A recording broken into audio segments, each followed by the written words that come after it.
السلام علیکم خواتین و حضرات، میں آپ سب کو اپنی یوٹیوب چینل پر خوش آمدید کہتا ہوں۔ خواتین و حضرات، اس وقت کی سب سے بڑی خبر ہے اسرائیل کے وزیر اعظم نیتن یاہو اور سعودی ولی عہد محمد بن سلمان کی ملاقات کی خبریں گرم، سعودی عرب کی جانب سے تردید۔ اسرائیل اور خلیجی ممالک کے تعلقات کی بحالی کے بعد مسلم دنیا پر اس کا کیا اثر پڑے گا؟ کیا سعودی عرب اسرائیل کے ساتھ واقعی تاریخی امن معاہدہ کرنے جا رہا ہے؟ یہ سب جاننے کے لیے ہمارے ویڈیو کو آخر تک دیکھیں، ہمارے چینل کو سبسکرائب کریں اور ساتھ ہی میں گھنٹی کا بٹن دبائیں تاکہ ہماری ہر آنے والی معلومات آپ تک بر وقت پہنچے۔ سعودی وزیر خارجہ فیصل بن مرغان نے سماجی رابطوں کی ویب سائٹ ٹویٹر پر سعودی ولی عہد شہزادہ محمد بن سلمان اور اسرائیلی وزیر اعظم بنجامن نیتن یاہو کی ملاقات سے متعلق خبروں کی تردید کی ہے۔ انہوں نے اپنے پیغام میں لکھا، میں نے میڈیا میں امریکی سیکریٹری خارجہ مائک پومپیو کے حالیہ دورے کے دوران ولی عہد محمد بن سلمان اور اسرائیلی حکام کے درمیان ملاقات کی خبریں دیکھی ہیں۔ ایسی کوئی ملاقات نہیں ہوئی۔ ملاقات میں صرف سعودی اور امریکی حکام موجود تھے۔ یاد رہے کہ امریکہ چاہتا ہے دونوں ملکوں کے درمیان سفارتی تعلقات قائم رہیں۔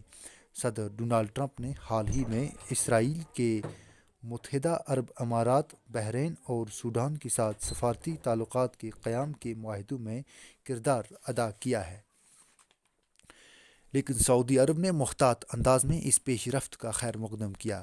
تاہم سعودی عرب نے عندیہ بھی دیا کہ جب تک اسرائیل اور فلسطین کے درمیان امن معاہدہ نہیں ہو جاتا جو فلسطین کی عوام کو قابل قبول ہو، تب تک وہ مذکورہ ممالک کی پیروی نہیں کرے گا۔ اسرائیلی میڈیا نے اس بات کا دعویٰ کیا ہے کہ اسرائیلی وزیر اعظم اتوار کو اپنے زیر استعمال ایک طیارے میں بیٹھ کر سعودی عرب گئے، جہاں انہوں نے سعودی ولی عہد شہزادہ محمد بن سلمان سے ملاقات کی، لیکن اب تک سعودی عرب یا اسرائیل کے حکام نے اس بات کی تصدیق نہیں کی ہے۔ یاد رہے کہ رواں سال اگست میں اسرائیل اور متحدہ عرب امارات نے اعلان کیا تھا کہ ان کے درمیان امن معاہدہ اور سفارتی تعلقات کے قیام پر اتفاق ہو گیا ہے۔ اس کے بعد عرب امارات کے سرکاری حکم نامے کے تحت اسرائیل کے بائیکاٹ کا قانون ختم کر دیا گیا، جس کے بعد اماراتی باشندے اور کمپنیاں اسرائیلی باشندے اور کمپنیوں کے ساتھ مالی لین دین، رابطے اور معاہدے قائم کر سکیں گے۔ اس کے بعد اکتوبر میں پہلے بحرین اور بعد میں سوڈان نے بھی اسرائیل کے ساتھ سفارتی تعلقات کے قیام کا اعلان کر دیا۔ یہ تینوں معاہدے امریکہ کی زیر پرستی طے پائے اور صدر ڈونالڈ ٹرمپ انہیں اپنی خارجہ پالیسی کی کامیابی قرار دے رہے ہیں۔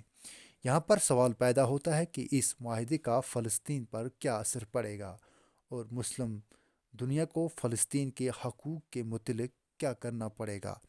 بعض تجزیہ کاروں کے مطابق عرب امارات، سوڈان اور بحرین نے فلسطین کے ساتھ بہت بڑا دھوکہ کیا ہے۔ فلسطین کے لوگ بہت بڑے عرصے سے اپنے حقوق حاصل کرنے کے لیے قربانیاں دے رہے ہیں۔ اگر سعودی عرب بھی یہ معاہدہ کرتا ہے تو مسلم دنیا کا سعودی عرب سے اعتبار اٹھ جائے گا۔ کیا وہ ایسا کریں گے یا نہیں؟ یہ سوال مشرق وسطیٰ میں بہت سے لوگوں کے ذہن میں ہے۔ سعودی عرب کے حکمران جو ماضی میں اسرائیل اور ان کے فلسطینیوں کے ساتھ رویے کے ناقد رہے ہیں، اور عرب میڈیا جس ملک کو صہیونی ریاست کہتا رہا ہے، کیا سعودی عرب اس ملک کے ساتھ نارمل سفارتی تعلقات کی جانب بڑھ رہا ہے؟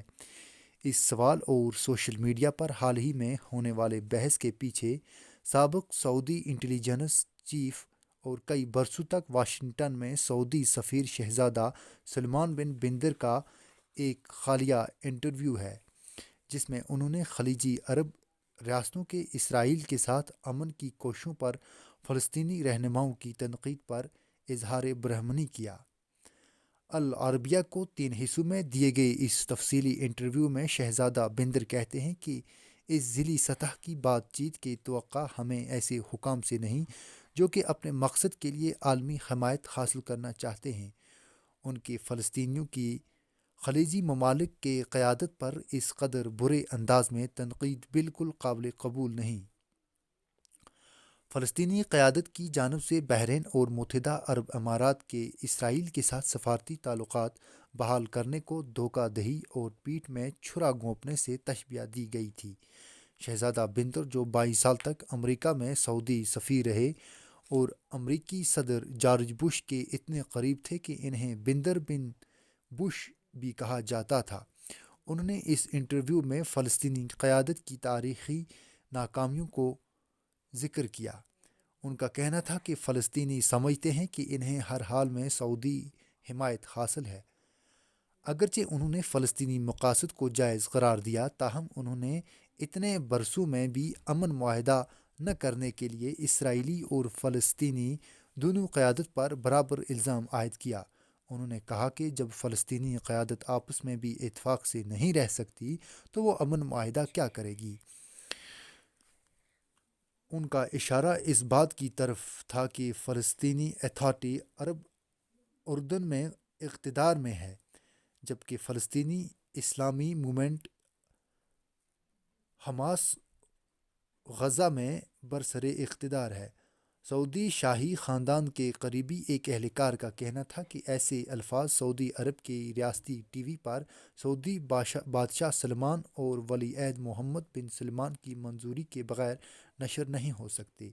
اہلکار کا کہنا تھا کہ ان الفاظ کو شہزادہ بندر سے کہلوانا، جو کہ ایک تجزیہ کار سفارتکار ہیں اور سعودی اسٹیبلشمنٹ کے ستون مانے جاتے ہیں، اس بات کی طرف اشارہ ہے کہ ہو سکتا ہے کہ سعودی شاہی خاندان اپنے عوام کو اسرائیل کے ساتھ امن معاہدے کے لیے ذہنی طور پر تیار کر رہی ہو۔